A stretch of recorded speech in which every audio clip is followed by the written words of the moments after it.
Good evening, and welcome to the Gubernatorial Democratic Candidates Forum. The Prince George's County Democratic Central Committee, the lead partner, and other partners welcome you tonight. And without further ado, I'd like to introduce the partners after we have the welcome from a pastor, a host pastor, Reverend Dr. Lee Washington.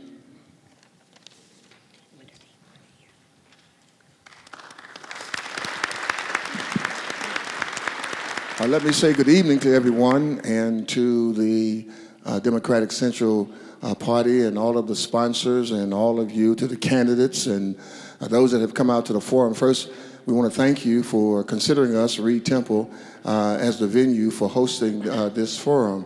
And we commend you in your efforts and the platform that you have, your aspirations. We want you to know that we stand with you in support, and we're praying for each of you that the will of God would certainly manifest itself. Let me just have a brief prayer. Father, we thank you for this day. We thank you for your blessings. We always thank you for creative opportunities. We thank you for those persons who have an aspiration to serve in a greater capacity in the community abroad as well as locally. We pray that as the discussion goes forth tonight, that your spirit will prevail. It might be civil and there may be differences, but we can deal with that as well. So Lord, guide us, we pray. Let this be useful and beneficial to your kingdom. It's in the name of Jesus we pray. Amen. And let me thank the moderators also. God bless you. We've all come together, and they say when people get together, great things happen. So this is what we are putting up to tonight, just to help you make an informed and educated decision when you go to the polls during the primary and the general elections. The next item on the agenda is the introduction of moderators, and I will ask Councilman Joseph Solomon from the Prince George's County Municipal Association to come forward. Greetings, everyone. My name is Joseph Solomon. I'm a council member in the city of Hyattsville, and as introduced, the president of our Prince George's County Municipal Association. The Municipal Association represents the 27 cities and towns of Prince George's County, which make up roughly 250,000 residents and about 1/4 of Prince George's County population. So we're happy to be co-sponsors here tonight. I'm happy to work with the Democratic Central Committee to ensure that our residents, the interests of our residents are represented. I will be introducing one of our hosts tonight, Phil Malcolm. Phil is a graduate of Washington Adventist University with a degree in political science. He is the host of the highly rated political internet radio series, The Real Phil Show, which provides commentary on local issues in Prince George's County, as well as actual national concerns. Phil is a spiritually grounded individual, and his highest priority is to ensure that everyone has an opportunity for a brighter future, and he plans to use his communications platform to see through on that vision. We're glad to have Phil tonight representing the Prince George's County Municipal Association and our residents. Thank you.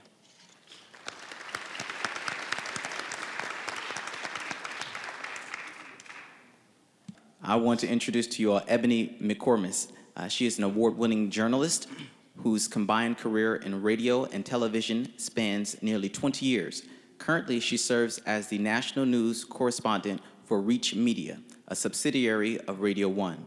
She is a contributor to the Al Sharpton Show on WOL 1450 and Sirius XM 126, Monday through Friday. On Wednesdays, you can hear her special segment, Social Media for Social Justice, which dives into the world of digital engagement and how it shapes culture. McMorris previously served as the News and Community Affairs Director for all Radio 1 DC stations and created several community programs, Get Fit Movement, Service Saturdays, and Feed Noah's Ark, that led to the station receiving the prestigious Marconi Award. In 2013, when TV1 premiered News On Now with Roland Martin, she briefly served as his co-host and later returned to the show as producer until the show's end in 2016. In addition to her 10-year trek in radio, She has also worked nearly 15 years in TV, working as an assignment editor in NBC Network and NBC4 Local. Recently, she has teamed up with Bitmari, the leading Pan-African Bitcoin company, to help close the digital divide and help bridge the diaspora. Because of her dedication to community outside of her career, in 2016, she received the President Barack Obama Lifetime Achievement Award. Ms. McMorris, we're proud to have you representing both PGCMA and the Democratic Central Committee tonight. Thank you.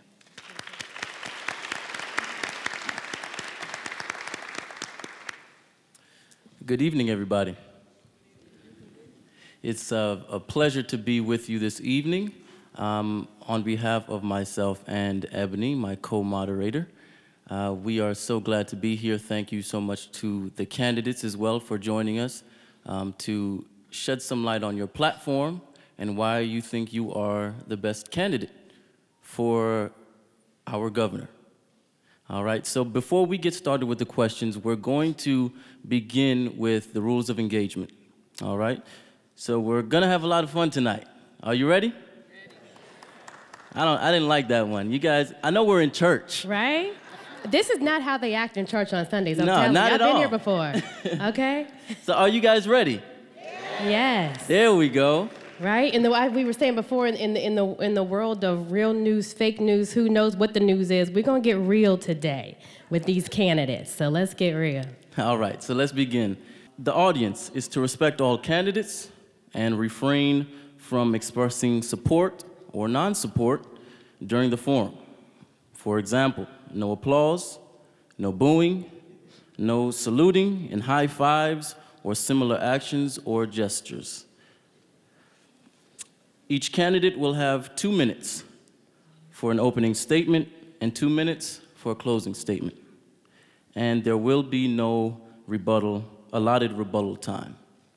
In the final round, each candidate will make a 2-minute closing statement. Candidates will have the opportunity to provide answers to all questions in writing after the debate. The answers will be posted, as we said earlier, on PGC, DCC, and UFM websites. We ask that you do not bring your cell phones to the debate table, and that message is for the candidates. We are going to be streaming on Facebook Live. For those of you in the audience who are going to be active on social media, we ask that you would use the hashtags Blue Wave 2018 or Blue Maryland or MD Dems. For the questions, we do have 2 people that I would like to stand up, Jasmine and Jocelyn, if they could stand up. Jamila. They have the index cards. If you have a question and you want the candidates to respond, go to these two ladies, they can have the cards. Actually, if you raise your hand, they will come to you and they will give you a card. On that card, we ask that you would put your name, email, the question, and which candidate that you would like to respond to that, and that will be posted on the social media site. So, you ready? Yes. All right. Let's drill down. So we're going to begin with opening statements. Remember, each candidate has 2 minutes for their opening statement and 2 minutes for their closing statement. So we're going to begin with Krish Vignarajah. Well done. Great pronunciation. Thank you. So my name is Krish Vignarajah. I was 9 months old when my family fled a civil war and came to America and Maryland. They had no jobs, just $200 in their pockets, and 2 very young kids in their arms. They both became Baltimore City public school teachers, and they built a life here in Maryland that made my life, going from Woodlawn High to the White House, possible. I served as Michelle Obama's policy director at the White House, and before that, senior advisor to Secretary Clinton and Secretary Kerry at the State Department. Before I joined the Obama administration, I had been a lawyer as well as in business. I know in no other place in this world is my life story possible. And that dream is why I'm running. Because right now, we have a governor and a president who, on the range of issues, whether it is preserving the Affordable Care Act, whether it is protecting our commitments to the environment, whether it is protecting workers' rights, reproductive rights, dreamers' rights, immigrants' rights. When so many of those issues are being discussed and debated in Washington, what we hear from Annapolis is silence. And so I'm running a campaign that is focused on that positive, affirmative agenda. How do we, in our lifetimes, fight for our children? How do we see that renaissance in Maryland? Because we can, and we can today. And so my agenda is very focused on education, revitalizing our economy, protecting our environment, and supporting working families. I have the honor of running with my running mate, Sharon Blake, who grew up here in Prince George's County. Started at 10 Oaks Elementary and graduated from Fairmont Heights. And yeah, I figured that would get a few shout outs. But we hope that over the course of this discussion, we will get your vote, because what I'm fighting for is that American dream that we need to protect and nourish today. Thank you.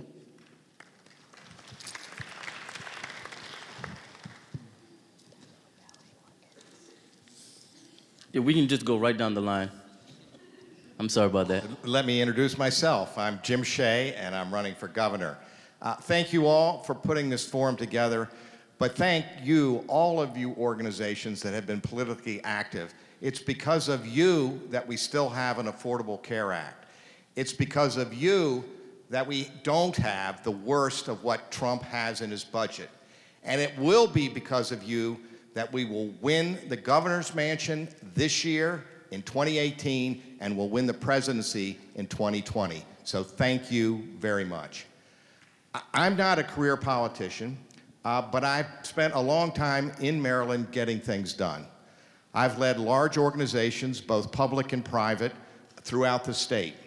One of them, the University System of Maryland, I was the chair for 4 years and on the board for 10 years. During that time, we cut over $200 million of cost. We froze tuition to make college, the 12 colleges in Maryland, more affordable, and we kept the quality of the education in those 12 colleges up and indeed improved it. I was also chair for 10 years of the Central Maryland Transportation Alliance, which is a coalition that fights for mass transit solutions to our car congestion on the highways.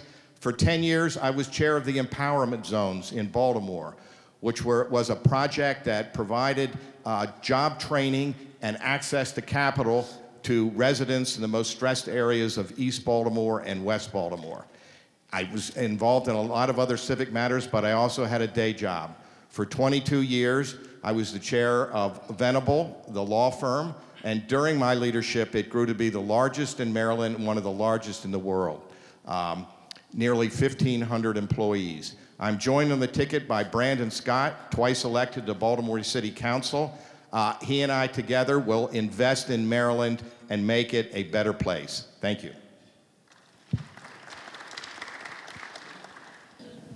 Well, good evening. It's good to be here. Thank you, Pastor Washington, for having us all here.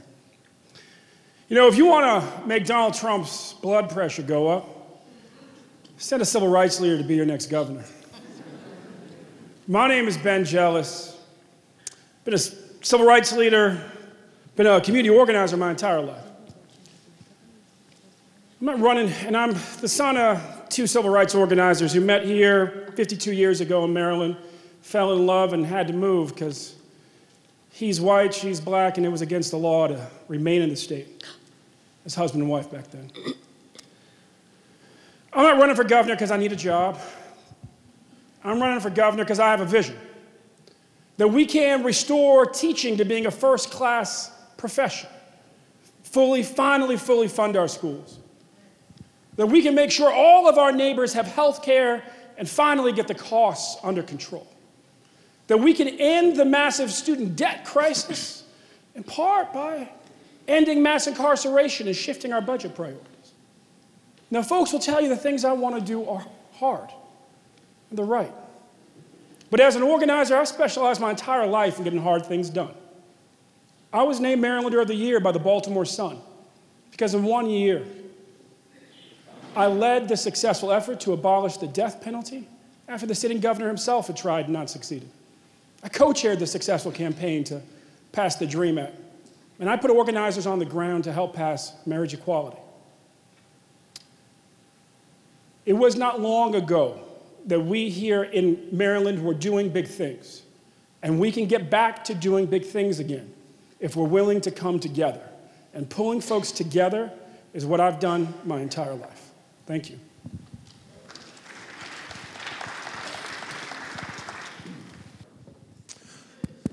We've done a lot of these forums. We're used to sharing the mic. We work well together.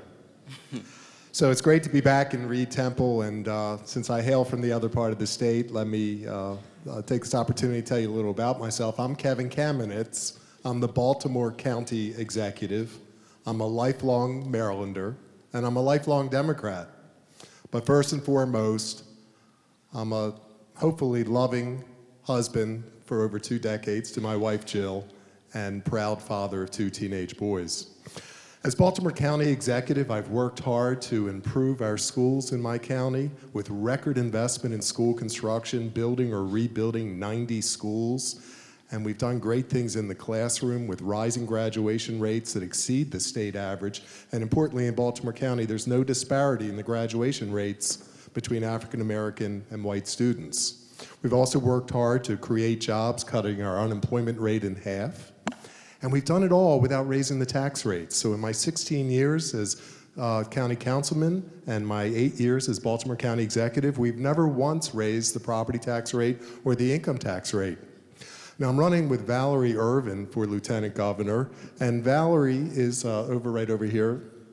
Valerie, you may know from the neighboring county, was first elected to the Montgomery County Board of Education and then served 2 terms on the Montgomery County Council, where she chaired the Education Committee. So together we're going to work hard to be the passionate advocates for education that our state needs. We're going to figure out how we can improve opportunities for everyone. That means better wages, but better job skill training, opportunities to succeed. And we're also going to try and provide some more thoughtful solutions for transportation, including mass transit, that allows people to get to work on time, but also promotes economic development. Now, you can hear a lot of promises from a lot of people here, but I can tell you, Valerie and I are the ticket with real results. We don't just talk the talk, we walk the walk. Thank you. Hello. Mr. Rushern Baker. Does this work? Hi, I'm Rushern Baker. I'm the Prince George's County Executive. Good to be here. I want to thank Pastor Washington for opening up Reed Temple. I also want to thank Democratic Central Committee for putting this on and Prince George's Municipal Association. You know, for the last 9 months, I've been traveling around this state. And during that travel, I've run into some hardworking, honest Marylanders. But behind their warm smiles, I feel the anxiety. If you think about the struggles we have in our personal life, and you think about the challenges that we have as a state, and you ask yourself the question, has the governor really confronted those challenges, or has he simply just pushed them down the road, punted them? I'd like to talk to you tonight about the experience and perspective that I would bring to the governor's office. Like many here in Maryland and in this room, I grew up in a military family. We traveled around the world. In school, I struggled with reading. I got into fights and I got held back. But because I had loving parents and great teachers, I got the education that I needed and became the first in my family to graduate from college. Education saved my life. Every politician says they're for better schools, but do they have the courage to make it happen? Throughout my career, whether as county executive, as a state delegate, or as a young director of a nonprofit in Washington, D.C., when I had black hair and I was thinner, it's been about making people's lives better, to give to others by right what I achieved by good fortune, to use Tony Blair's words. We can make this a great state. We really can. Thank you. Thank you. Mr. Rich Madaleno. Thank you, Ebony, very much. My name is Rich Madaleno. I have the good fortune of being a state senator representing Montgomery County. I want to thank the Prince George's Central Committee for doing this. I want to thank Reverend Washington for opening up your beautiful sanctuary to allow us to have this debate. I am a person who has devoted his life to public service, having been a member of the Senate, the House, previously working for the Montgomery County government and the Maryland state government. I've been the person in Annapolis who has been fighting Larry Hogan since the day he was sworn in. I was the person who the Baltimore Sun called the governor's chief critic. Another pundit called me a one-man truth squad for my ongoing effort to make sure we stop Larry Hogan's agenda. And let's be clear, as Democrats in the General Assembly, and several of my colleagues are here, we've been so effective at stopping Larry Hogan, we have forced him to govern like a Democrat. And unfortunately, he's now popular because he's doing what we asked him to do and what we forced him to do. Quite frankly, Larry Hogan is running for re-election on my record, not his. And we've got to go out to the voters of the state and tell them the truth and let them know what a second term for Larry Hogan will look like, because it's not going to be a pretty thing. Now, I am proud to be a lifelong Marylander. Grew up in Silver Spring, currently live in Kensington with my husband and our 2 kids. I have been a voting Maryland Democrat all of my life. And like you, I loved the night that Barack Obama was elected president after sitting there watching George W. Bush get elected. Like you, I was devastated when Anthony Brown lost that election in Maryland. And that's why I want to make sure we restore Maryland to strong Democratic governance. My running mate is Luwanda Jenkins. She was Special Secretary for Minority Affairs in the O'Malley administration, served in Governor Glendenning's administration as well. And together we have an outstanding record of accomplishment for the people of the state of Maryland. I look forward to answering your questions. Thank you. Mr. Alec Ross. Good evening. Thank you, Pastor Washington, for opening up the sanctuary to us all tonight. My name is Alec Ross, and I am running for governor of Maryland because I believe that talent is everywhere. Talent exists in every single zip code in Maryland, but opportunity does not, and that's something that we can change. I saw this begin in my career as a public school teacher in West Baltimore 20-some years ago. How old am I? I'm 46 years old, so 24 years ago. At Booker T. Washington Middle School, I saw a genius in my middle schoolers in West Baltimore that I know was equal to what I saw when I was working in the White House 20 years later. Talent is everywhere, opportunity is not. I noticed that one of the things with my students was that even though most of them were very poor, they were like fish in water when it came to the use of technology. And I thought, if the jobs in the ports, the factories, the mines, and the mills are going away, hey, maybe if we invest in these young people, they can get good jobs. Started a nonprofit in a basement to do that. In 8 years, we helped 11,000 people get jobs with average starting salaries of $60,000 a year. It was through this that I got to know Barack Obama, my president, our president. And you may recall that first time he ran for president, technology was a big part of that. I ran tech policy for Barack Obama's first presidential campaign, served in his administration, helping set up the Economic Recovery Act, and working for 4 years for Hillary Clinton at the State Department. And so I saw the power and importance of governance done well. And I'm running because I think that the Democratic Party needs some new faces, new ideas. Depth of experience like I had in the Obama administration, but we need new faces and new ideas in our politics and in our governance. Thank you. Thank you. Mr. James Jones. Good evening. My name is James Jones. It's certainly an honor to be here. And I'm not a politician. I'm not a lawyer. I'm just an ordinary person, everyday person. I grew up in Baltimore City. I work at a place called Mountain Manor. It's a treatment center for adolescents and young adults. I'm also a chaplain for Baltimore City Police Department. The reason that I'm running is because, for the past 8 years, politicians have been promising and making promises, and a lot of those promises have not been kept. People are tired Our children are afraid to go to school. Crime is just, it's off the hook. It really is. And I think it's time that something's done about it. People want to make promises to make Maryland a great place to live, but I think before you do that, it needs to be a safe place to live. And that's only going to happen when you have somebody stand up and show people that leadership is something that they can depend on.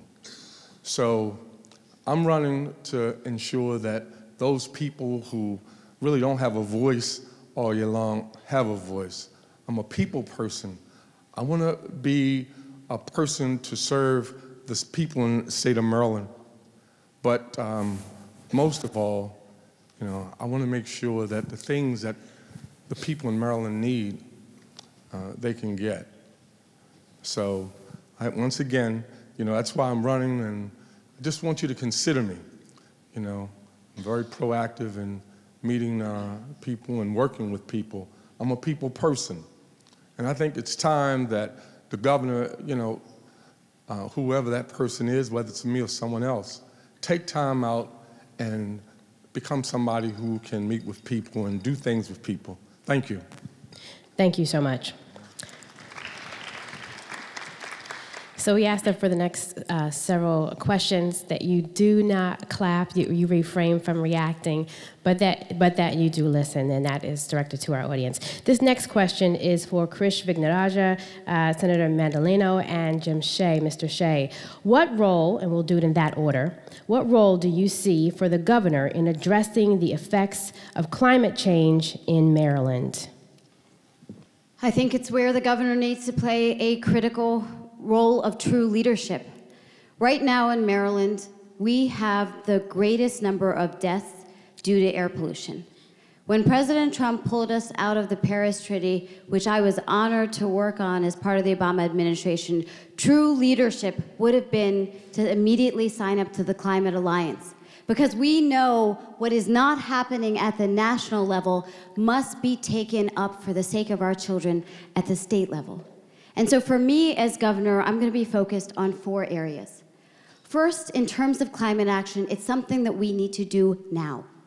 I will make sure that we sign up to the Climate Alliance, just as the governor ultimately did, but also that we are leaders through the regional greenhouse gas initiatives. Second, I will make sure that we restore our Chesapeake Bay, because this is where we realize we need to make sure we take care of our environment.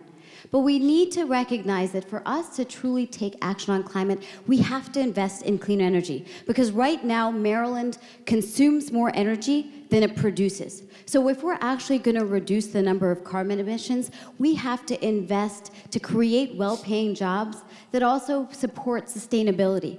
It's why I have, as governor, guaranteed that we will produce 50% clean energy by 2026, my end of my second term. But that we'll also get to 100% clean energy by 2035. We must do this, because if we don't, what we will see are the effects we're already starting to see. 1 in 4 children in some parts of our state have asthma.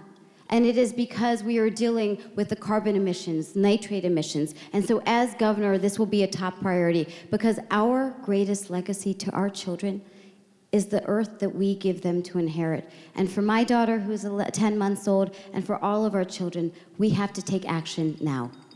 Thank you. Mr. Madaleno. Thank you. Climate change is the biggest threat we face as a state, as a country, as a species. It is impacting the way we live our lives every day. I mean, just this past year, right? We were, I think, in shorts in February and shoveling snow in April. We can see the impact of climate change around us every day. I have led as a member of the General Assembly to have the state be aggressive about bringing in renewable energy into our state, setting a 25% goal for our residential electric usage to come from renewable sources, pushing to get the offshore wind project done off the coast of Ocean City, making sure that we have solar, both large solar farms and individual solar panels. Larry Hogan vetoed our effort to raise the renewable portfolio standard to 25%. We had to override that veto Interestingly, we have overridden every one of Governor Hogan's policy vetoes, another way where we have forced him to govern like a Democrat. So we are moving forward with renewable energy in our state. We have to get that to 50%. We have to get that to 100%. We have to make sure that renewable energy is clean. But you need a governor who's also going to stand up in partnership with the other governors. When the president walked away from the Paris climate accords, Governor Hogan sat silently while other Republican governors got out front. It was again when the General Assembly said and started to threaten, all right, we're going to take action and have Maryland join the Climate Alliance, that he jumped on board. You're going to have a governor with me who knows climate change is a problem. We have to address it. We have to be aggressive. We have to lobby the federal government. We have to work with the other governors, and we can make a difference in the state of Maryland. It is essential for our survival. Thank you. Mr. Shea. My wife, Barbara, and I have been married for 40 years, and we've been blessed with 4 children and have 2 grandchildren. It is our duty, all of our duties, to make sure that those children, our children, and their children have a Maryland that's healthy and with a good environment. Climate change endangers everything. 3 important things the governor of Maryland should be doing, and I would do if I were governor. First of all, the federal government has withdrawn from environmental enforcement. President Trump has declared war on science. He denies that there is even climate change occurring. Our governor, in the face of that, has been silent. That silence is not neutral. It enables Trump to proceed. The governor of this state needs to stand up and be heard on an issue that is as critical as this. Secondly, we need to turn to renewable energy. We need to make sure that the coal plants of this state are over time shut down and replaced with wind and solar energy. Our governor has vetoed, as Senator Madaleno has said, has vetoed our effort in that regard. And third, the other main source of carbon emissions comes from our automobiles. I have a complete statewide transit plan, borrowing from my experience as chair of Central Maryland, that emphasizes mass transit, gets the cars off the road and the carbon emissions out of the air and out of the water. Our governor, on the other hand, has proposed that we widen the lanes of superhighways, that we increase the number of cars on the road, which inevitably will mean more pollution in the air and more pollution in the water, and ultimately not the world we want to leave to our children and our grandchildren. Thank you. This next question is for Mr. Jealous, Executive Kamenetz, and Mr. Ross. Please follow me as this question has a build-up, all right? Prince George's County was not a serious contender for the Amazon headquarters, and part of the issue was the perception that the schools in Prince George's County are not of the same quality as in other parts of the state. Of particular concern is a backlog of infrastructure projects and low entry-level salaries for teachers in Maryland. Here's the question. What steps are you prepared to take to provide students in Prince George's County with the same educational opportunities that are available in other jurisdictions?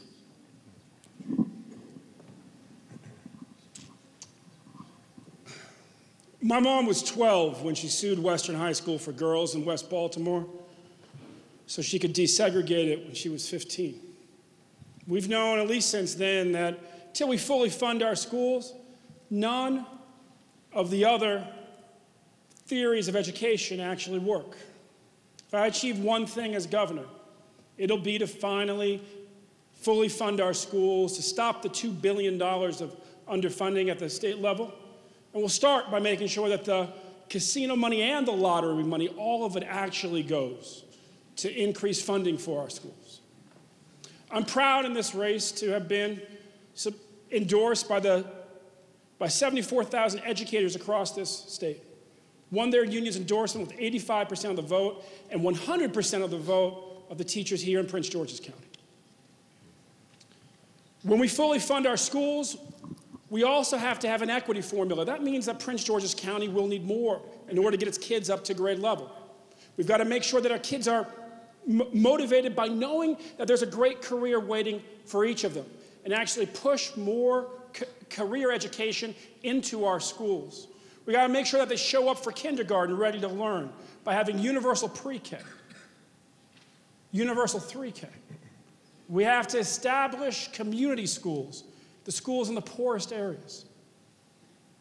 We have to also make sure that we are dealing with the problem of illiteracy amongst too many parents, so they can actually read to their babies, and that they're getting training.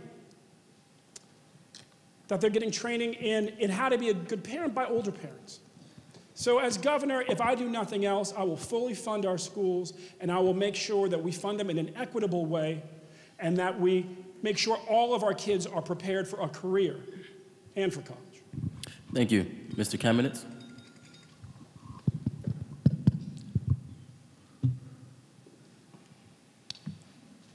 So I think it's important when we talk about having a track record of experience, because it gives you the sense of how you get things done. In Baltimore County, I faced some of the oldest schools in the state, and we invested $1.3 billion to build or rebuild 90 schools.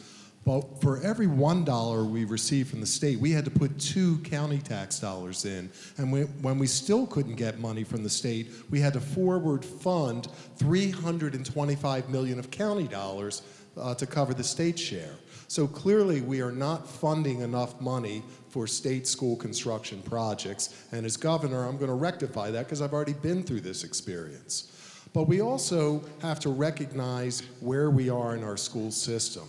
Maryland students today, K through 12, 40% of them don't have enough income security at home from their families, so they have to rely on our public schools for free breakfast and lunch. 20% of our toddlers don't get any academic enrichment at home, so that when they start their school career, they're already behind grade level. So we fix that by universal pre-K so that we can prevent the achievement gap before it starts. I think we have a great opportunity with the Kirwan Commission, a once-in-a-generation opportunity where we're going to fully fund education and make sure that the casino money doesn't supplement the pot, doesn't supplant the pot, but supplements the pot. But we have to not just look at formulas, but specific programs. One district could want community schools, which are important. Another district could want retention policy so we can stop dropouts like we did in Baltimore County. Another district might want to add additional resources to our teachers to handle some of the effects that they're dealing with, like we've done in Baltimore County, school psychologists, social workers, behavioral health interventionists. That's how we improve our system. Thank you. Mr. Ross? You know, it's interesting if you think about the places in Maryland that applied for Amazon that didn't get it, and the one place that's a finalist. The place that's a finalist, Montgomery County, has higher cost housing, worse commuting time, has all these things going against it, but you know what it has? Really good schools. Very well-resourced schools. You know, I remember being a teacher at Booker T. Washington Middle School. I had a single set of textbooks that I had to use to teach 3-4 different classes with. So the kids didn't get to take the textbooks home. I ended up marrying the math teacher across the hall. She's now in her 3rd decade teaching in Baltimore City Public Schools. And I think she spends half of her paycheck buying resources for her classroom. I think you all know and you all feel there are 2 Marylands. There are 2 Marylands, and Prince George's County sort of wobbles between the 2. Wobbles a little bit between the 2, and I think we all know that if our children's futures are going to be better than the present and the past, the future is education. So what do we have to do? We have to fully fund education. We need to get all of the casino and the lottery money added to the budget. But we also need to think about how we can make the content in the classroom stronger. I want to bring universal computer science education into Maryland. Computer code is the alphabet that much of the future is going to be written in, and only 40% of public schools in Maryland offer computer science. And guess what? Very few of those are in Prince George's County. My candidacy is really focused on what's next. What's next? There's promise in the future and there's peril in the future. And the best way to maximize the promise and minimize the peril is to invest aggressively in our schools and to make sure our teachers have the resources they need to teach. Thank you. Now, just a quick reminder, if any of you want to have your questions responded to by one of the candidates or a group of the candidates, make sure that you raise your hand.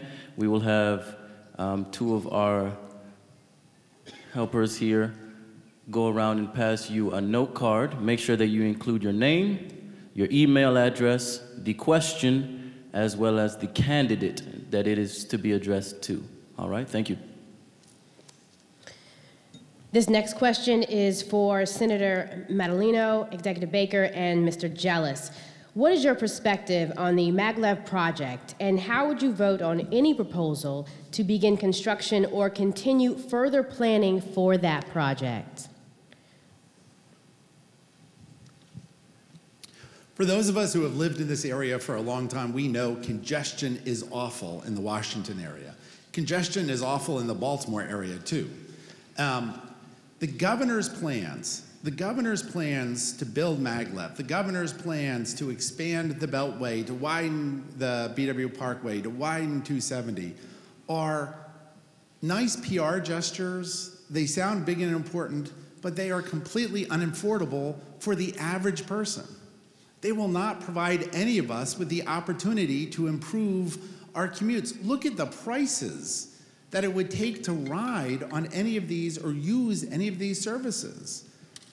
I mean, it would be $40 to drive from Bethesda to Frederick. It would be $40 to drive from Cheverly to Baltimore at rush hour. Those are outrageous prices. Who knows how much a ticket is going to be? $85 to ride back and forth from Washington to Baltimore on maglev? These are nice sounding ideas. They will sound good in a campaign, but they are things we cannot afford, and they distract us from all of the things we could be doing. As governor, I'm not going to waste our time on these outrageously expensive and benefiting few individuals. I'm going to focus our efforts into expanding access to mass transit now, making sensible road improvements where we can. Today, Delegate Eric Barron and I were at a bill signing for the $167 million commitment we dragged Larry Hogan to agreeing to in order to make sure we fully fund our metro system and have the repairs to keep it working. That's where we need to keep our focus, is making sure metro keeps working, making sure that the Beltway isn't falling apart and not going with these pie-in-the-sky ideas. I will fight against them. Thank you. Thank you. Mr. Baker. Thank you. Rich is right, except for one thing, and that is it's not just unaffordable for you, it's unaffordable for the state. If you look at the programs that the governor has put off on transportation, whether it's 270, whether it's maglev, those are things that we can't afford in the budget right now. What we should do is what we've done right here in Prince George's County. One, we put extra money into the Purple Line to make sure it would get done when the governor refused to put the dollars up. That means we're going to actually develop around the Purple Line in the county to create jobs. We're creating jobs right now in downtown Largo around the metro, at New Carrollton, at Suitland. At these places around your county has helped us grow this place to the #1 job creator in the state and in the region. So we have to invest in the metro, which we supported, fully funding that and making sure it's around. But we also have to invest in the other economic center in this state, and that's Baltimore City. Just like we were supportive of the Purple Line, we have to be supportive of the Red Line in Baltimore City to make sure we're connecting job opportunities with the ability to get to them. That will help us in a number of ways, not only creating more jobs in the state, but also helps the environment, gets more people out of their cars, gives us better options. But it also means that we can actually see the expansion of creating these opportunities throughout the state. That's what we need. That's what we need to do, and as governor, those are the things that I would fight for.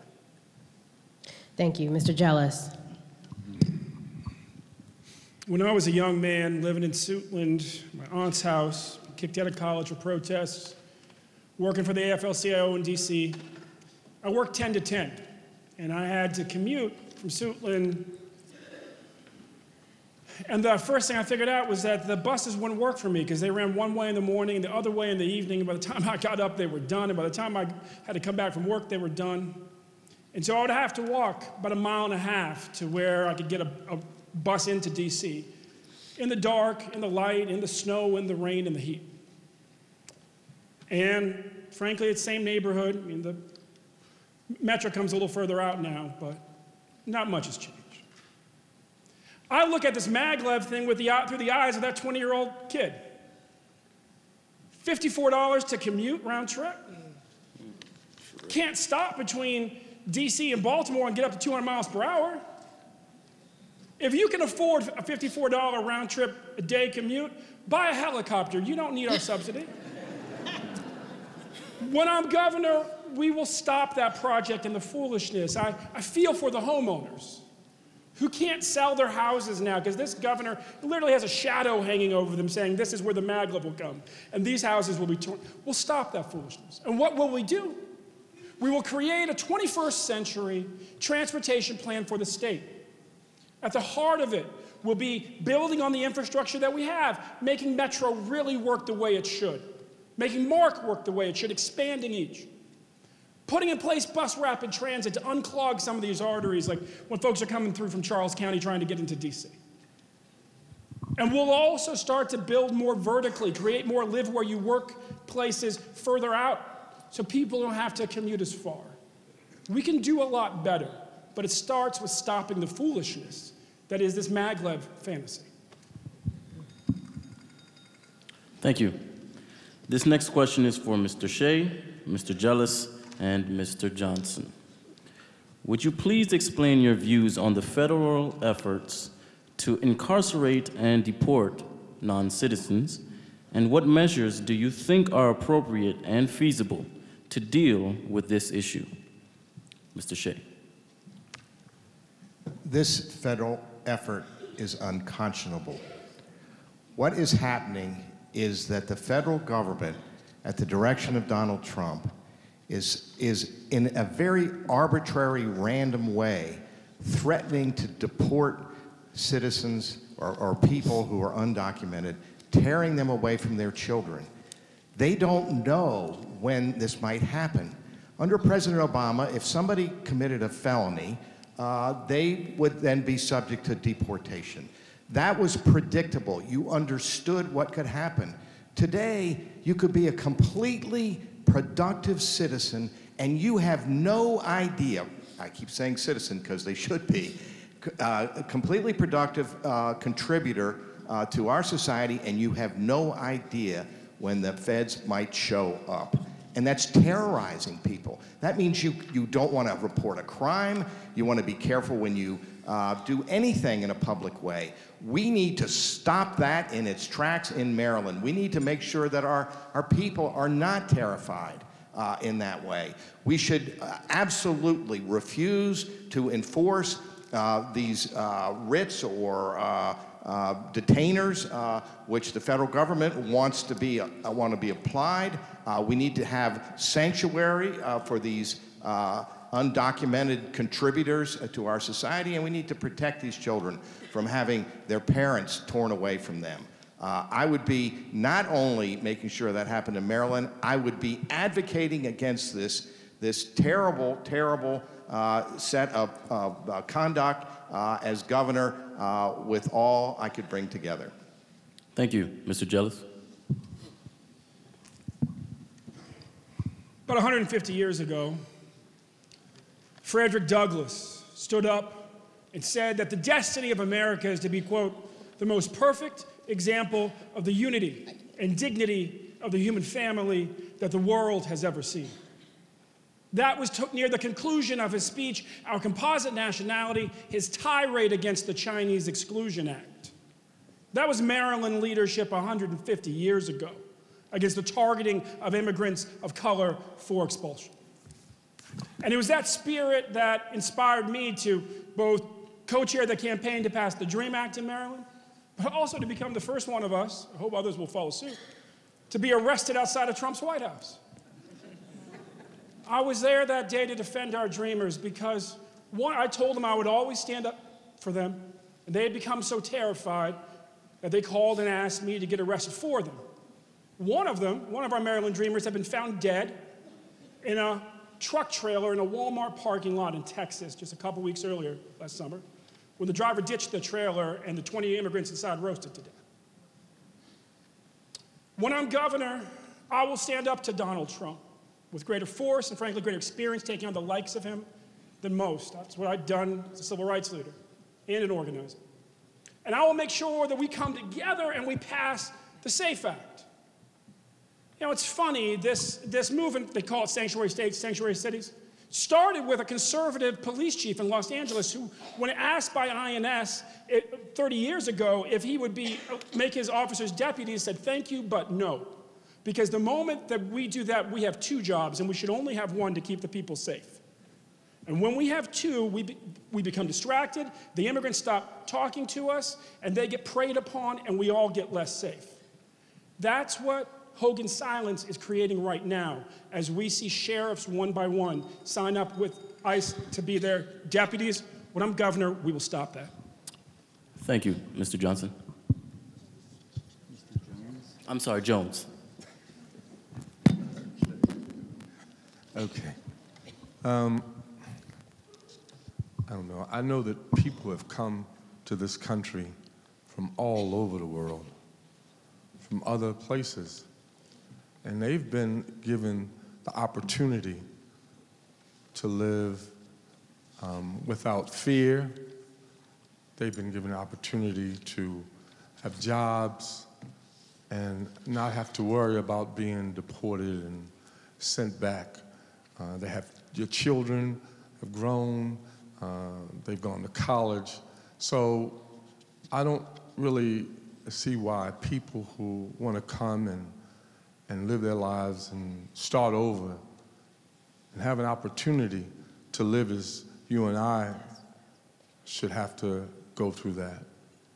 As governor, I would not be in favor of sending anybody anywhere. I would certainly want to give people the same opportunity as everyone else who has come to this country from other places has had. So, no, I would not be in favor of it. And I believe that we should all feel that way. We should. Thank you. Thank you. This next question is for Mr. Ross, Mr. Shea, and Senator Madaleno. For several years, Maryland's historically black colleges and universities have been suing the state of Maryland, alleging discrimination against the black colleges and universities. The question is, what is your position on the appeal that Attorney General Frosh is pursuing at this time? We'll start with Mr. Ross. Yeah, let me start by saying thank goodness for Brian Frosh. He's an awfully good Attorney General. And in the face of the lack of leadership that we're seeing from Larry Hogan, it's good that we do see somebody who is committed to justice in our state and who has the will and ability to see it through. Our historically black colleges and universities are systematically under-resourced. They are treasures, but they're treasures that are they're in a difficult moment. Higher education is growing more competitive. A lot of the public universities are growing larger and more powerful. That's not necessarily a bad thing, but it is a bad thing if it comes at the exclusion of resources for our HBCUs. And so as governor, I would want to make sure that these treasures remain, and that as much of the rest of the public university system grows, so too can our historically black colleges and universities. They play a distinct role in our country, and an important role. I had a book that came out 2 years ago called The Industries of the Future. It had a nice long run on the New York Times bestseller list, just published in its 18th language. And one of my priorities was, when I did my book tour around the country, was to speak at as many HBCUs as possible. Because oftentimes people just sort of ignore them. people sort of ignore them. And they've gotten ignored, I believe, in recent years in terms of looking where investments can be made in research and development, in terms of programs that are focused on innovation in future industries. We have treasures with Coppin, with UMES, with Bowie State, with Morgan State. Let's protect and preserve and grow these treasures. Thank you. Mr. Shea. As chair of the university system, I saw firsthand how important a role the HBCUs play for our state and our citizens. Bowie State, Coppin, and UMES provide excellent opportunity for a lot of people who might not otherwise have it. We need to do everything we can to support and enhance them, and I did everything I could as chair to do it. Morgan State is actually not part of the system, but I feel the same way about Morgan State. We've been engaged in this litigation, which frankly split the university system apart because we were on both sides of the issue. This litigation has gone on too long, and it's been very divisive and very difficult to make progress, providing the HBCUs with the programs they need, the high-demand, innovative programs. Attorney General Frosch, who is a good Attorney General, is pursuing an appeal that continues that litigation. I think we need to resolve this suit. We need to make peace. We need to make sure the HBCUs get what they need and deserve. There have been Bohannon commission after commission that have said more funding is needed. We need to get to that. I would dismiss that appeal if I felt, and I do feel, that it would promote peace. So I would need to know more about what Attorney General Frosch thinks he's accomplishing. But for me, to continue the divisive litigation is not a good idea. The appeal, in effect, does that. I think we need to get to a resolution that is satisfactory to the HBCUs, and I would work to that. Thank you. Mr. Madaleno. I'm very fond of our Attorney General. He's wrong on this. He could have said no to the governor. There is one person who can put an end to this litigation. It is the governor, by saying it's time to come to the table and come to a resolution. My running mate and I, LaWanda Jenkins, have put out a very clear plan of how to invest $1 billion in our HBCUs over the next decade in new facilities and in new programs in order to resolve this lawsuit and move us forward. Now, here's one example of what we're talking about. The Kirwan Commission that's looking at K-12 education, one of the fundamental recommendations of the Kirwan Commission, of which I am one of the 8 legislators serving on that commission, is improving the way teachers are trained in our state. 2 of the teachers' colleges are at HBCUs, Bowie State and Coppin State. Let's take that money and invest it in transforming those 2 programs first. Let's do something very different for the state of Maryland. Let's invest in an HBCU first, as opposed to doing it at College Park and then waiting until the very end to get finally to the HBCUs. You're going to see something different, because if we're going to move forward in our state, we need to do it with making sure our HBCUs are not the ugly stepsisters of the rest of the university system, but they have the full resources in order to help the young people who go there to follow their dreams and achieve the greatness that they have within them, and they can if they actually have good opportunities at those schools. You want to resolve this issue? Step number 1, vote Larry Hogan out. Step number 2, elect me. Thank you. Thank you. This question is for Mr. Kamenetz, Mr. Jones, and Mr. Baker. U.S. Census Bureau statistics reflect that African Americans make up 25% of Maryland's population, but constitute 78% of the inmate population. What is your view of mass incarceration and this disparity in Maryland? And how would you reduce mass incarceration if you could? Mr. Kamenetz. Well, back in the 80s, last century, I was a prosecutor in Baltimore City. And I was hired by a young Kurt Schmoke, who later became mayor of Baltimore. And I learned a lot as a prosecutor. In the beginning, I thought everyone was evil and had to be put away. You know, I was a young kid. But at the end of my tenure as a prosecutor, I learned that the proper role, since you exercise all this power over people's lives, is to size up the person you're prosecuting. Is he someone who's evil, who has to be put away, or someone who's made a mistake and has learned a lesson already by going through this process? And I think that's helpful because we've now evolved since the 80s in trying to understand what is our goal when we talk about criminal justice. So I think the movement that has taken place now of trying to end incarceration of people who've been convicted of marijuana offenses is the right way to move, and of course to expunge those records so that they're not stigmatized by it.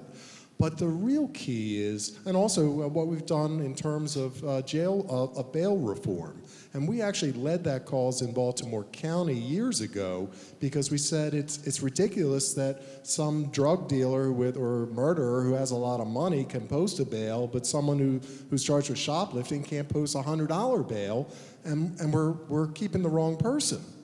So the key to all of this is, again, as opposed to dealing with it after the fact, get to the symptom up front. It's education. It's making sure that people have the paths and the direction and the opportunity to succeed. This is the real difference. This is our failure today. We're looking at it at the back end instead of the front. Every child has this opportunity to succeed. It's our job to make sure they have those paths. Thank you. Mr. Jones? I understand, from my understanding, I've talked with a lot of people, but incarceration is not the answer. We have a lot of felons in Baltimore City, Baltimore County. So my plan as governor is to employ, I'm talking about on-the-job training, for all felons. And what this does, it kind of lowers the rate of crime. It takes these people off of the street and puts them in jobs. And it also stimulates the economy as well. But you cannot continue to incarcerate people and expect for people to come back out and do something. They need jobs. So the job training program is something that all felons, I would offer to all felons, getting them off of the streets, therefore lowering crime. Crime is a billion-dollar-a-year business because without crime, you know, you don't have judges, you don't have lawyers, bail bondsmen don't get paid. It's a billion-dollar-a-year piece. So I would certainly be in favor of hiring felons, giving them an opportunity. That's all they want is an opportunity. I speak with a lot of them, and that's what they want. So I would be in favor of job training for all felons in the state of Maryland. Thank you. Executive Baker. Mr. Jones, I think that's a good idea to start with. I mean, I served on judiciary the 4 years I was in Annapolis, and it's an issue that we had to deal with. For the exact same crimes you would see, especially around marijuana use, you would see that if you were a white male from Baltimore County or Howard County, you wouldn't get charged. If you're an African American from Baltimore City and Prince George's County, you'd get charged, and you have a criminal record, and there you are in the cycle. So the first thing is to look at, and I think decriminalizing marijuana is a first step, but also looking at addiction and those drugs, treating them as health crime as opposed to crimes that we send them away. We see it every day in this county because we have a jail. The other thing is you got to deal with education on two fronts. One, we have to try and do a public education better so that we have opportunities for these young folks that are coming out of our schools. The second thing to do, and we do it right now in Prince George's jail, is while we have them there, we have to work on their education while we actually have them in our jails and in our prisons so that when they come out, they can get a job. The other thing is expand programs like we're doing right now in the county in Suitland, a one-stop. where if we know you're coming out of our prison system, returning citizens, especially our young people, there's a place where you can go to get job training, you can get health care, you can find out where you can get a house, you can come back and get holistic approach so we actually undergird them when they come out. If not, they're going to return because they're coming back to our communities. So unless we start treating our folks, our children that go away, and the people return as the way we want to be treated, then we're going to be in trouble. And so I would say, you know, the policies of the 90s, which is a lock them up, zero tolerance, all that nonsense that went on, just created individuals who couldn't apply for a job because check the box. So we need to eliminate those things. Thank you. Thank you. This question is for Mr. Jones, Mr. Ross, and Ms. Vignarajah. Given the already extensive nature of Maryland's gun laws, do you think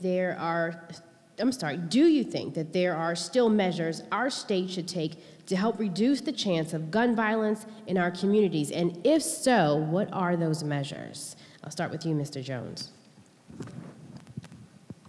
First of all, I think that, well, we've seen over the past year or so that people who are able to buy guns are committing crimes with the guns. So I think that there should be a process where people are at least, well, we should look at people a little more. Basically take an opportunity. Instead of people just buying guns, I think that we should, well, there should be some type of mental health piece included, because there are people who are buying guns, and of course they don't have records, but they seem to have mental health issues, underlying mental health issues. So I would certainly propose to have anyone who's interested in buying a gun to go through a mental health examination before he can purchase a weapon, he or she. Thank you. Mr. Ross? One name I won't forget until the day I die is Antonio Manning. That was the first of my students who was killed by a gun. My wife and I made a list after the Parkland homicides of the students who we personally taught, not kids in the school where we taught, but the students who we personally taught who'd been killed by guns. We got up to 10 and we just stopped. We just got up to 10 and we just stopped. There are things that can be done with law, but there are also things that we need to do going beyond legislation. You know, I think about innovation. I want it to be the case that for every gun that is sold in Maryland, you know how there's this thing on your iPhone where it can recognize your thumb and it'll only work for you? The technology exists for us to do that with grips on guns. There should not be a single firearm sold in the state of Maryland that if it doesn't match your handprint, it can't be used by you. That doesn't do anything for the guns that are already out there, but it begins to solve the problem in a way that I think is innovative. The second thing, I do think we've got a mental health crisis in this country. In our schools, we don't have enough counselors, we don't have enough psychologists, we don't have enough social workers. Two of my kids go to a school with 840 students, 2 counselors, no psychologists, no social workers. When that's the situation, all the counselors and the psychologists are doing are managing crises. I want us to build a mental health infrastructure in our schools, starting early, 4th, 5th grade, so that those people who are having crises get help early before it's too late. Thank you.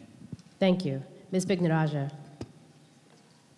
Thanks, I'd worried you'd forgotten about me over here. It's a question that we, I think, can pretty easily say, yes, we can do more. Because in Maryland right now, in Baltimore, when you think about the fact that in a population of 615,000, that we have essentially a mass shooting every month, because for the last 3 years, we have had a death nearly every day, that we made headlines because we had a ceasefire for 12 days. That's the situation that we're in, that our children, our brothers, our sisters are dying.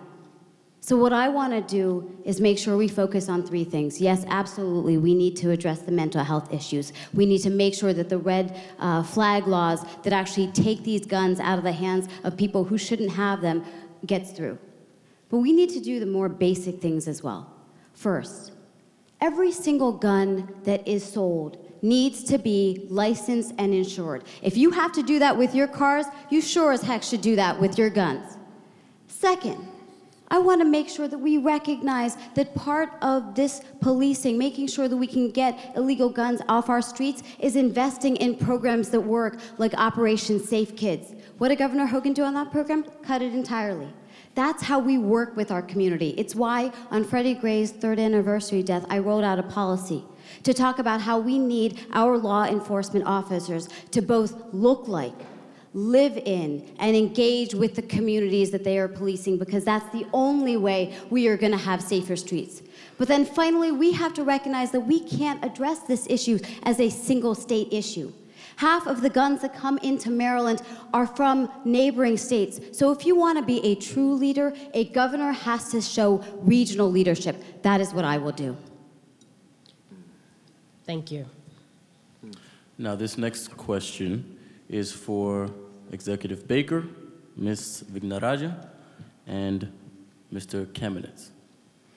With the knowledge that there are wide disparities in healthcare by gender, race, and income, how do you plan to encourage healthcare providers to set up shop in Prince George's County?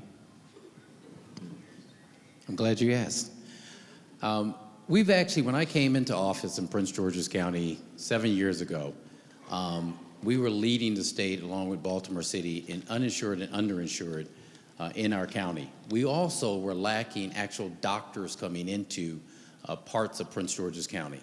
Over that time, one, by building a new regional medical center, thanks to getting money from the state. Thank you, Prince Georgians, for putting your money in, and combining our hospital, which was falling down, which many of our people without insurance and were underinsured were using the hospital as their primary care. We're now going to build a $650 million regional medical center at downtown Largo where you can actually catch the bus.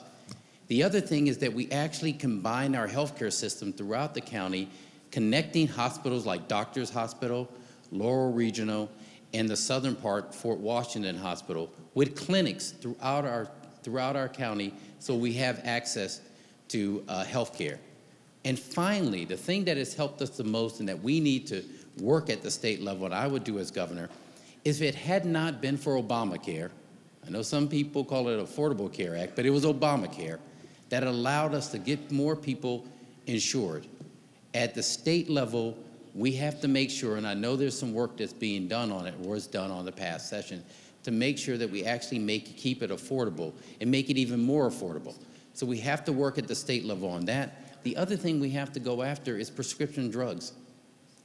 The ability of folks to actually pay for the medicine they need to keep them alive and to keep them healthy is out of control. So we have to work on those two things. In the county, we're beginning to work on it. We're seeing more and more doctors actually look to come back to the county because we've invested in a brand new hospital system and we're attracting more. But we have to work as a state. Thank you. Thank you. Mrs. Vignarajah? So about a month ago, I visited the Suitland Planned Parenthood and talked to a number of women who talk about the lack of access to healthcare facilities. And what we're talking about is not just contraception, we're talking about the basic services, preventative screens, making sure that we can do routine care. And you're seeing this across the state. And one of the biggest problems that I want to solve is how do we incentivize providers? It's absolutely right that Largo is a fantastic first step, but that should be an anchor on which we build. Because my fundamental view is that healthcare is a basic right. And yet in our state, you see people who are stuck in dead-end jobs because they don't have access to healthcare. You see people who are struggling with bills because they're about to go bankrupt because healthcare is not accessible. And so for me, what I want to do is build on what we created in the administration. which is to create a public option that would be immediately available on our current exchange systems, because that's how we start making these basic coverages more accessible, more competitive, and we also will then drive down all of the costs of all of the private insurers. But second, I want to build on the fact that right now in Maryland, we are more interesting and innovative in the sense that we try to incentivize what we want, which are healthier patients, and disincentivize what we don't want, which is additional services. Our healthcare system is out of whack in the fact that you make it more lucrative because you pay fee for service. It just doesn't make sense. And so what I want to do is reform our system so we actually get healthier patients, lower costs. And then the final piece is we have to go after pharmaceutical companies. Look, my parents have pretty much any issue that you could imagine. And I will tell you one of the reasons why my father, he was the oldest public school teacher when he retired last year at the age of 80. Part of it was the concern of how do you take care of healthcare bills. And that is largely driven by the fact that many of these prescriptions are $1,000 each. We're going to address that. Thank you. Executive Kamenetz. I believe healthcare is a basic right. So last year, I joined with others to enact legislation that took on Big Pharma and worked to lower the price of drug costs. But a lot of things of what we're doing is kind of similar when I was talking about the criminal justice system. We're kind of treating the illness after the fact as opposed to trying to prevent the symptoms in the first place. So here's how we can do this. One, we have to protect Obamacare. The Republicans are hell-bent, am I allowed to say that in here? Sorry. In trying to decimate Obamacare, and they took away the mandate, and we need to protect that mandate in Maryland, and the General Assembly took some steps, but by having a mandate, it means the insurance pool, the more healthier people who participate in insurance, then the lower the cost for the insurer, and therefore the lower the rates for everyone. But the other thing we have to do is work within existing, we have a very unique thing in Maryland with our hospital rate review system. We've got an opportunity to improve the relationship not only for hospitals but doctors, to get to the doctors to provide the care before they have to go to the hospital, and we can create those incentives. Finally, we were talking about HBCUs and the inequity that takes place in the treatment of certain institutions of higher education in Maryland. We do the same thing with hospitals. We allow certain hospitals to have the best and other hospitals in the state not to. So we need to make sure we have equitable treatment so that everyone has access to quality health care. These are the things that we can get done in Maryland. We just have to make the effort to do it. Thanks. Thank you. We now have a question that came from the College Democrats of the University of Maryland College Park. This is for all the candidates. Following the conclusion of the 2018 legislative session, Governor Hogan has declared victory for his agenda of bipartisanship and common sense solutions. Do you agree with his assessment? And if not, how would you counter his message in the general election to win back Democrats who voted for him in 2014? And I'm going to start with Mr. Jones. Of course. Right. Well, I don't agree with that. Let me apologize. I'm a little nervous, though. You know, this is like a first for me. But anyway, I'm not too familiar with, that. So I'm going to pass on that, if it's okay with you. I just want to be honest. Thank you. Absolutely. Mr. Ross. Yeah, Larry Hogan's a wet finger politician. He licks his finger, he holds it up in the air, figures out which way the wind is blowing. He says, well, I better go that way. In the first 2 years of his administration, what did he do? He cut programs that helped. He cut programs that helped communities where he didn't get votes. He rewarded the rural communities where he got votes. And Prince George's County, Montgomery County, Baltimore City, you're out of luck. Then what happened this past year? He's like, oh no, I got to get reelected. Flip. Hey, how about that purple line? Flip. How about gun safety? Flip. I think it's ridiculous. Here's the, I can be silly about this, but you want to know what's not silly? is if he gets reelected, he doesn't have to pretend anymore. People now say, oh, he seems nice. He seems like a guy you can get a beer with. It's good to have Democrats and Republicans balancing each other out. You know who else they said that about? Chris Christie. And then as soon as he got reelected, guess what? He didn't even try anymore. That's what's going to happen with Larry Hogan, and he's hoping you're not paying attention. So what we have to do is recognize that if we want a progressive governor, let's elect a progressive governor. Let's not elect someone who played one for one session and hoping that he gets reelected because he licked his finger, held it up, and said, I better go to the left. Executive Kamenetz.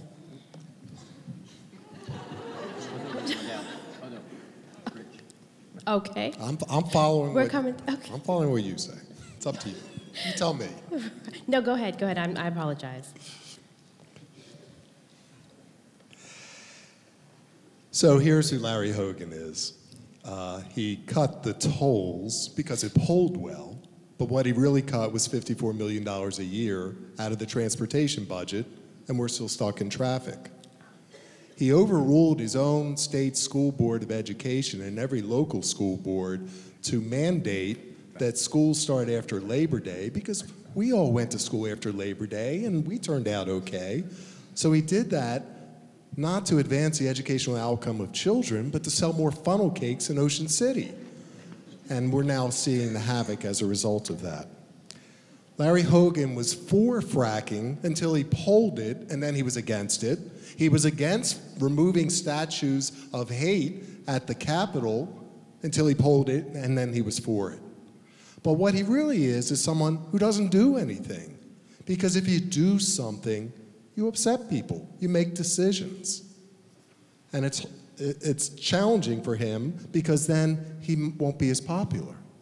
So Hogan 2.0 will be this thin-skinned, partisan Republican that he really is, and it's going to hurt us for a decade because he's going to be in charge next term, if he wins, of congressional redistricting, and his goal will be to follow the Republican playbook that every other Republican, the 35 Republicans in this country have done, to pack the House of Representatives with more Republican members of Congress. He will be in charge of the decennial census, and I wonder who he's going to undercount in this endeavor. So it's going to impact us for the next 10 years. This is a state that's got a 2-to-1 Democrat-Republican registration edge. The only time that Democrats lose for governor is when we don't turn out. And 120,000 fewer Democrats came out. Now, if there's one thing I have great confidence in President Trump, it's that he's going to continue to motivate Democrats. Thank you. I'm going to double back, and I'm going to go to Senator Madaleno. I apologize. No problem. So I think I started my presentation by saying we've forced Governor Hogan to govern like a Democrat, and we've been doing that from his third day in office. He tried to cut public education on his third day in office by $1 billion. He tried to throw pregnant women off of Medicaid. He tried to cut the budget, the money for the healthcare exchanges. He proposed cutting the state's support for its cancer research centers in half. He vetoed the sick leave bill. He vetoed the renewable portfolio standard.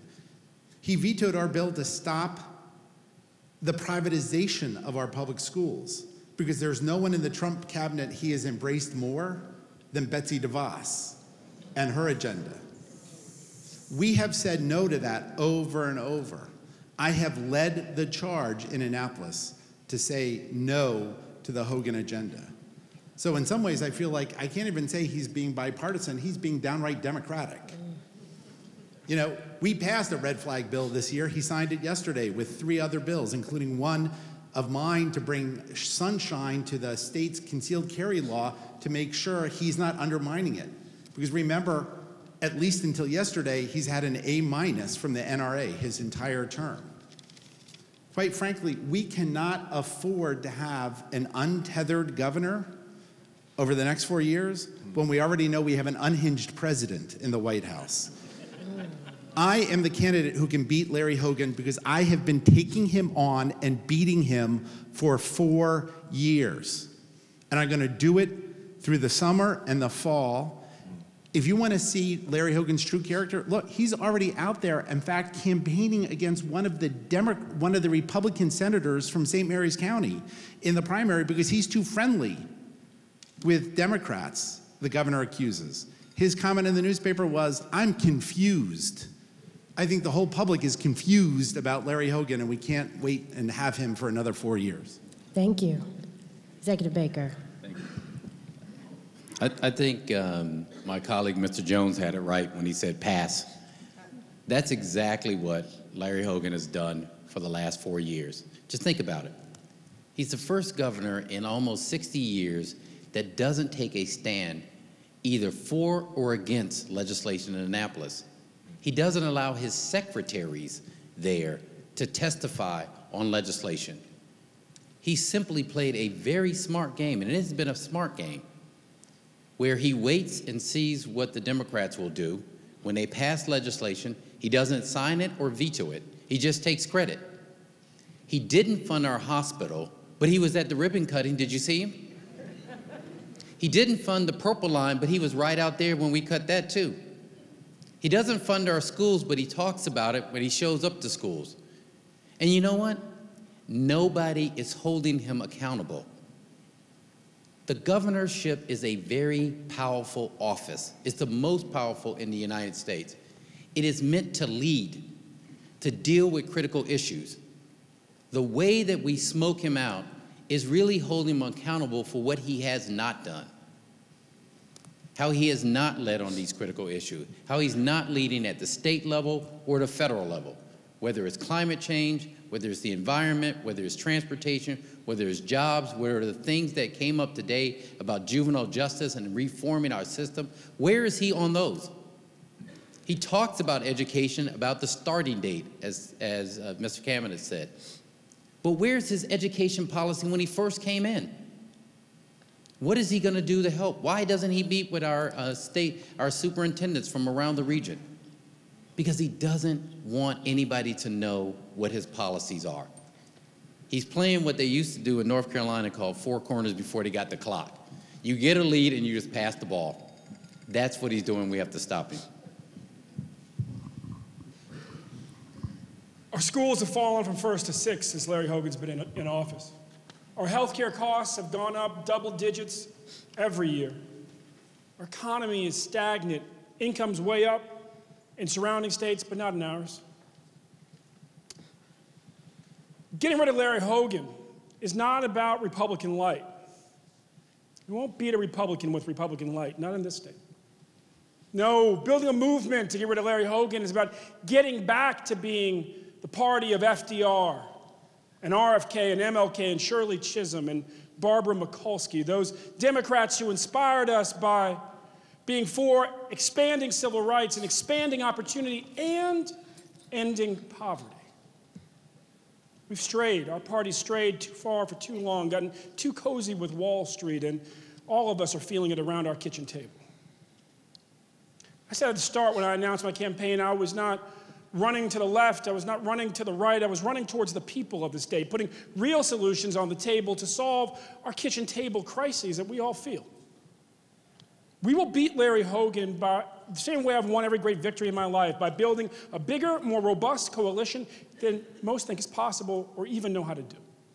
My running mate, Susie Turnbull, when she was chair of the party, turned out 125,000 more voters in 2010 than showed up in 2014 by putting 10 times more organizers on the ground than we had done before or since. I was named by Van Jones on CNN the unsung hero of Obama's re-elections. I turned out 1.2 million unlikely voters.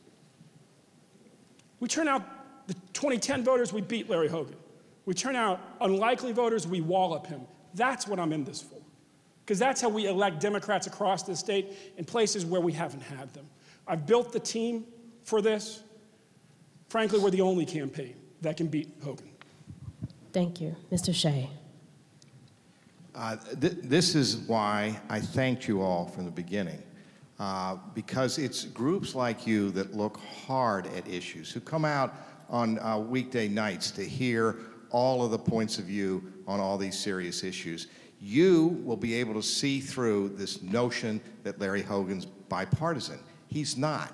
If you're from Baltimore, you don't think he's bipartisan. You saw him cancel the red line, $1 billion forfeited, all kinds of opportunity from West Baltimore through East Baltimore for transit-oriented development, canceled, gone, and very, very difficult to recover. Fracking. He bans fracking, but now he's in favor of pipelines underneath Maryland to enhance and facilitate Pennsylvania's and West Virginia's fracking. He's not against fracking. He's trying to get reelected, and he's actually enhancing and facilitating fracking by allowing these dangerous pipelines to go under our state.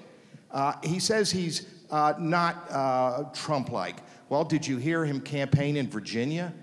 Did you hear him campaign in Pennsylvania, where he backed candidates that were virtually identical to Trump?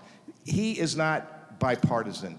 Underneath Larry Hogan is a man who was buddy-buddy with Chris Christie, and who, while he's been governor, 1,000 people have been murdered in Baltimore, most of them with a gun. And during that same period of time, he's maintained an A rating from the NRA. That's the real Larry Hogan. And if we don't all work really hard, this is not going to be simple. He's a very clever politician. If we think it's just going to happen because we want it to, we'll lose. We need you. We need you to look hard and fight hard. Thank you. Ms. Vignarajah.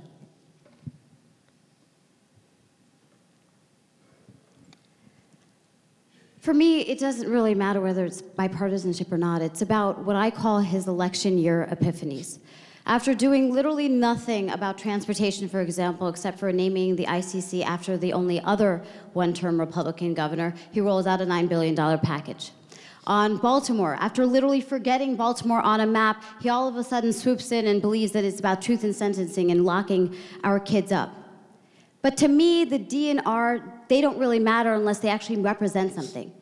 D should be for democracy, a government for the people, by the people. R should be republic, a person who actually represents the people. And so for me, what Sharon and I represent are a different kind of politics. We represent someone who is actually one of us, who's actually going to represent all of us. And for me, a great example of that is education. It is my life story. I'm the only candidate in the field who is the product of Maryland public schools from kindergarten through 12th grade. Sharon, that's the same is true for her. Education is going to be Hogan's Achilles heel, because this is where you see him being the worst kind of partisan. Just as our children were literally freezing in classrooms, he rolled out an $8.5 billion plan. Just as my parents were scraping by, living paycheck to paycheck, they had to pay out of pocket for school supplies because they wanted to take care of our children. I wouldn't have gone from Woodlawn High to the White House except for the fact that there were governors who invested in our children, knowing that we were the next generation. That is what we are going to be talking about, the issues. Sharon and I are not running because we want to be someone. We want to do something. And so for us, we're sick of the politics. We're sick of the bickering. We're there to actually stand up and fight back for what we believe in. Thank you. We are almost coming to the end, but before we have all our candidates wrap, we have one last question, and this question is going to go to Mr. Shea and Ms. Vignarajah. And I'm asking the question because we are sitting here at Reed Temple. In Luke 22:24, we see the disciples arguing at a table with Jesus about who is the greatest among them. In the presence of Christ, they ask this question, who is the greatest? And he responds that it is not the one who is at the table, but it is the one who serves. How can we ensure the people that you will not be a career politician, but a consummate servant leader? Mr. Shea, I'll start with you. That's a great question. Let me say, and I'm delighted to be asked to answer it. My whole life has been one of service. My mantra as a leader of organization was, I'm not the boss. I'm here to facilitate what you need. I'm here to serve you. I consistently said, I worked for the people in my firm. I worked for the citizens of Baltimore when I ran the empowerment zone. I worked for the students at the university system when I was asked to be in charge. That's what my life has been. I'm running for governor because I want to help. I've got a city, I've got a state, and I've got a federal government that I don't think is doing well. I could easily have just waved to everybody and said, have a nice day. But I'm not doing that. I'm not doing it because it's my responsibility to stand up and help our communities be better. That's all I'm asking when I'm running for governor. If you say, no, we don't need your help, I'm fine with that. But I'd never forgive myself if I didn't stand up and say, I'm offering the skills and experiences that I've gained over the last 40 years to serve you. Thank you. Ms. Vignarajah. It is a great question, and I think my simple answer is it's why I'm running. I am not a career politician. I have always been on the policy side. It is why I served as Michelle Obama's policy director, working on issues that were of critical importance that didn't get the attention that they deserved. 2 of our initiatives were focused on education. Let Girls Learn, which was about getting more girls to complete their educations. Reach Higher, which was about getting more of our kids into 2- and 4-year colleges. Joining Forces, which was about supporting veterans and their families, knowing that they had committed their lives to serving our country. And Let's Move, which is about raising our children with healthier, more active lifestyles. Those are the kinds of issues that I've committed my life to. Because you probably have heard a lot of folks come in and out of these types of forums, a lot of politicians who have made many promises and many promises that they have failed to deliver on. And I'm doing this because I know what happened when those promises were failed to deliver on. When I kicked off my campaign, I kicked it off outside of the St. Agnes Apartments in Edmondson Heights, right outside of Baltimore, because when we grew up in that basement apartment, there was a community that came together because my parents couldn't afford childcare, and yet the neighbors were our family. When my parents had to walk to Route 40 to hop on a bus because public transportation was the only way you would have had a family of 4 not on welfare, that's how I know what public transportation means. When we talk about immigration, I can tell you time and time again, in the last year since I left the White House, I have thought, if my family immigrated today instead of 1980, would we be let into Donald Trump's America? And I know the answer is no. Those are the reasons I am running. Because time and time again, people like me who still 4 decades later are struggling, who are out there, that's who I am trying to fight for. How we win against Governor Hogan is we stop being politicians and we start being people. Thank you. All right, ladies and gentlemen, that is the end of our questions. Thank you so much, candidates, for your responses to these questions. Now we're going to move into the closing statement. Please remember that you have 2 minutes for your closing statement. All right, we're going to start with Mr. Jones and go all the way down. All right? Thank you. I actually, I'm running because I'm just tired of things that are happening in the state of Maryland. I think people are tired.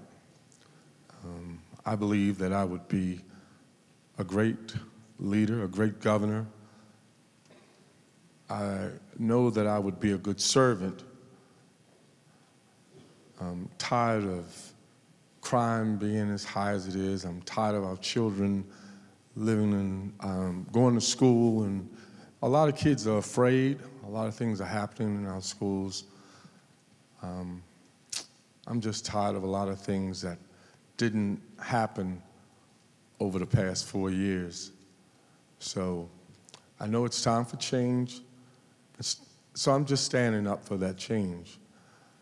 Now, I don't have experience, neither did Larry Hogan. He's never been in politics, has never been a politician. Donald Trump has never been in the military. So why not me? Why not me? I thank you, and just continue to consider me. Thank you. Thank you all for coming out this evening. I hope you'll agree with me that absolutely any one of the people at this table would be a much better governor than Larry Hogan. And I like and respect each one of these colleagues of mine in this race. And we're all Democrats, and there are little differences about how we think about issues, but we mostly see the issues somewhat similarly. We have different personalities, we have different styles, we have different life experiences, but we all come with experience. What I would humbly ask you to remember me as, to remember Alec Ross as the person who doesn't just think about, all right, what's the Democrat view on this issue and what's the Republican view on this issue, and I'm with the Democrat view on the issue, but as somebody who also thinks about things a little differently and who tries to think about solutions where solutions might otherwise be lacking. I saw that in my 6th grade classroom where I saw my students that said, you know what, if we train these young folks, they can get good jobs. I was the break-in case of emergency guy in the Obama administration. When things just didn't seem to be working, they'd say, hey, bring Alec and his crazy team in. And they'll come up with big solutions. And most of them, not all of them, but most of them worked. And on guns, from smart grips to opioids, where I want us to not just bring access to treatment, but also pioneer non-opioidal pain treatment, to education, where I don't want to just fund the schools, of course I do, but I also want to make sure that all of our students get access to computer science education. My governorship would not just be the Democratic governor, but it would also be a governorship bringing a new face and new ideas and thinking about what's next creatively. Thank you.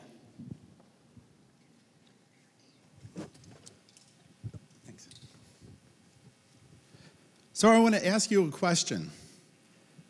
How many people like the fact that we had Barack Obama, a career politician, as president? How many people like the fact that we have Donald Trump, a new-face reality TV star, as president? So, when you go to pick someone to be governor, I think it's important to note that one of the things you have to do is you have to govern with other people. You have to sit down with 188 members of the legislature. It helps to have the relationship with them, to have the ability to sit across the table from them and negotiate to get things done. That's what I've been doing for 16 years. I've been making progress for the people of the state of Maryland. You hear other candidates talk about, we need to help young people in school, those people struggling because of their economic conditions, because they don't have food, because they're from a low-income family. Guess what? Every child in the city of Baltimore had free breakfast and free lunch today because of a bill I put through. This year alone, we are now going to eliminate funding, the requirement for young people who have to put in money for reduced price meals. We're moving now to they'll be all free for the young people. We've ended the waiting list for young people for the in-classroom breakfast program. I have spent my career in the legislature fighting for those less fortunate, fighting to make sure everyone has a chance, fighting to improve every community in this state. And as governor and as the nominee for the Democratic Party, I'm going to build an organization that is going to compete to win in all 47 legislative districts and in all 24 counties. We're going to fight for every vote in every part of this state. I've assembled the team that, in fact, turned out more Democrats in 2016 than in the history of any other election in the state of Maryland. You nominate me, we will win in November. Thank you very much.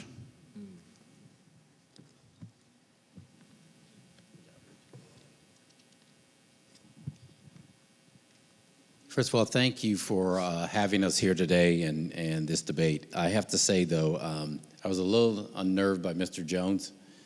He has done a phenomenal job. This is the first time he's participated in a debate with us, so I'm a little scared of the reaction that we're going to get from him, because I think he summed it up.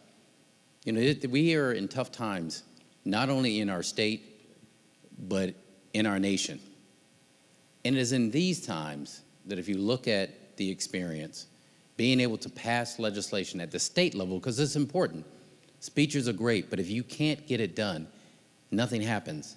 And having the experience of working and running a complex government like I have, the second largest in the state. Those of you from Prince George's County, if you think about what it was like just 8 short years ago in this county, we were rocked by the largest ethical scandal in this state. We led the nation in foreclosures. We lagged in job improvements. Our education system was at the bottom. We were down. But 7 years later, we lead the state in job creation. We lead the state in rising home values. We have $8 to $9 billion worth of private investment happening all over this great county. And we lead in something else, recycling and waste diversion. Who would have thought that 7 years ago? What I want you to remember, that whether you live in the rural part, suburban, or urban part of our state, I've got a record of results on issues that matter to you. If you don't remember anything else, remember improving our education system, providing health care, and creating job opportunities is not a political campaign for me, it's the work of my life. I learned firsthand as a caregiver for my wife why we need to have the best health care system for you. I've seen what transforming neighborhoods means for families that are struggling, which is why I want to create an economy that works for all of us. Thank you.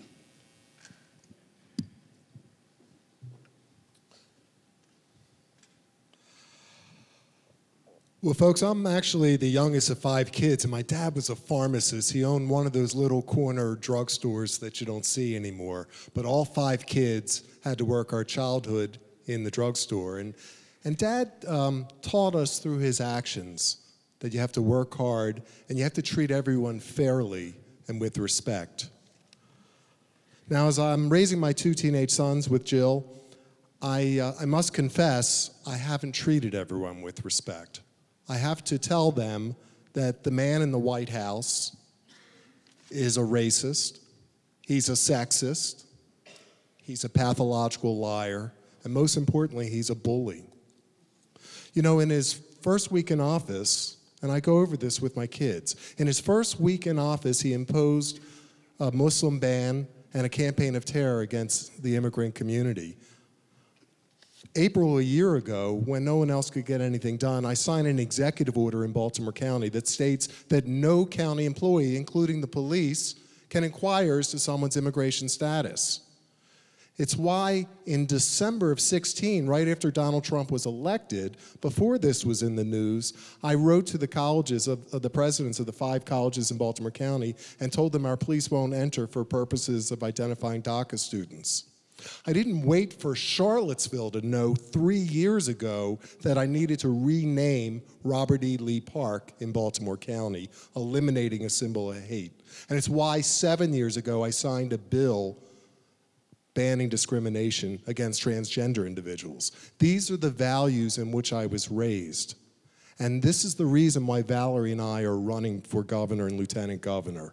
We don't want to just make sure that our children, Valerie's grandchildren, have the same opportunities that we had in this state. We want to make sure they have better opportunities for your children and your grandchildren. Let's take this state back. Thank you.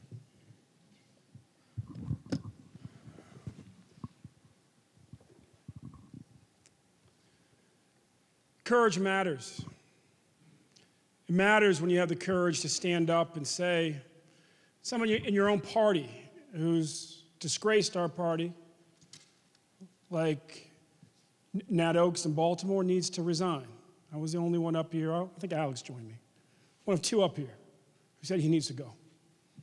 I'm the only one up here who said that CEO Maxwell needs to go. Leadership matters. Leadership matters. I won't tell you that it takes, I won't tell you that I'm here to lead politicians. I'm here to lead the people. People submit bills every year, they did to abolish the death penalty. How do we get it done? We organized the people of the state. We stood up to Senate President Miller. We organized his district. We forced him to give us the floor vote. He wouldn't give Martin O'Malley. We have a chance, a once-in-a-generation chance, to really get our schools straight. to finally fund them fully.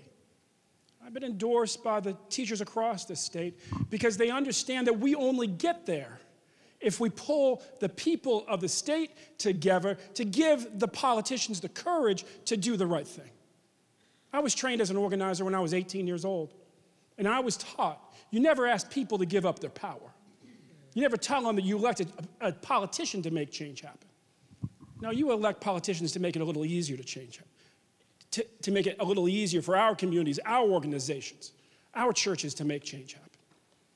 And the governor and me, what you will have is somebody who knows how to pull people together, and the person who served as the youngest ever CEO of the NAACP. And when I stepped down, the headline simply read, "Jealous leaves the NAACP a far stronger place." That's what you can expect from my leadership.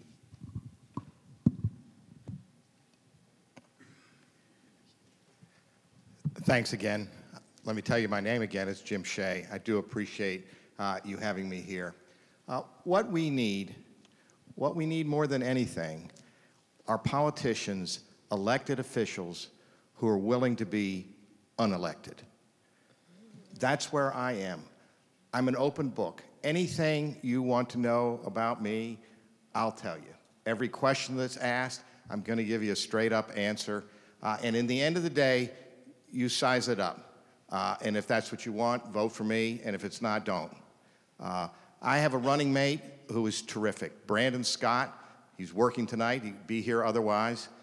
Brandon is a 34-year-old African-American, already twice elected to the Baltimore City Council. During the last year, he's had the duty of chairing the Public Safety Committee in Baltimore City. There's no job more difficult than that. Together, we have varied and deep experience and yet a fresh perspective. We're different. We're different generationally, ideologically, in many ways, but our differences are our strength, not a weakness. We believe in the same things. We have the same values. We have the same goals. We want a great public education system. We want an expansive and inclusive economy. We want transportation that gets people to their jobs and commerce flowing, that protects the environment. We want the same things. But with our differences, we can bring the party together. We can bridge what divides us. We have great values as a party, but we need to pull together everybody, all across the spectrum, all ages. We need to do that because so much is at stake. If we haven't learned anything, we've learned elections really matter.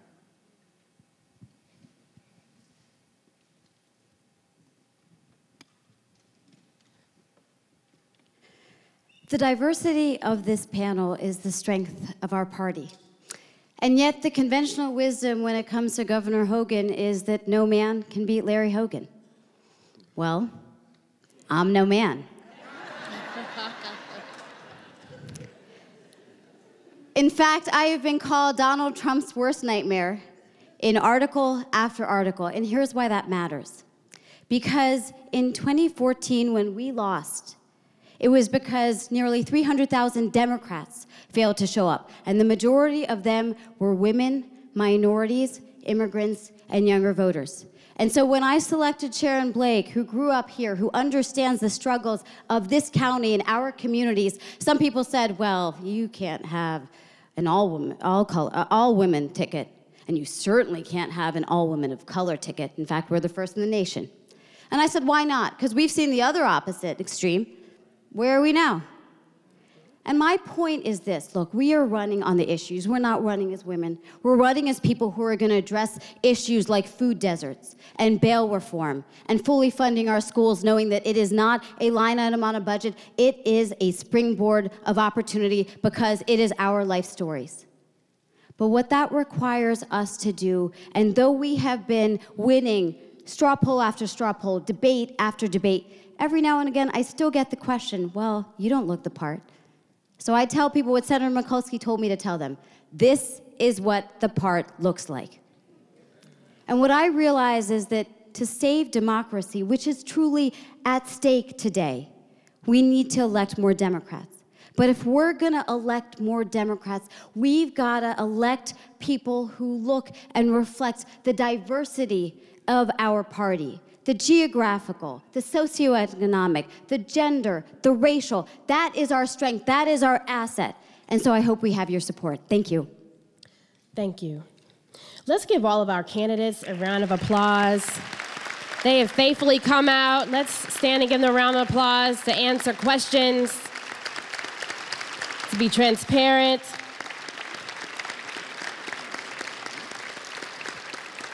Let's also give a round of applause to the leader of this House, Reverend Lee P. Washington and Reed Temple, for allowing us to hold this event here. We thank you so much to the man of God.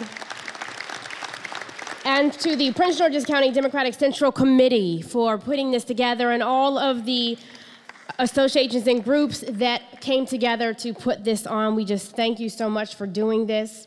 And thank you to everyone who has come out faithfully to hear this. Now, if you still have questions and you didn't get an index card, you can come to the front and you can get a card. We have Jamila and we have Jasmine at the front, and they will give you that, and we will turn it in for you.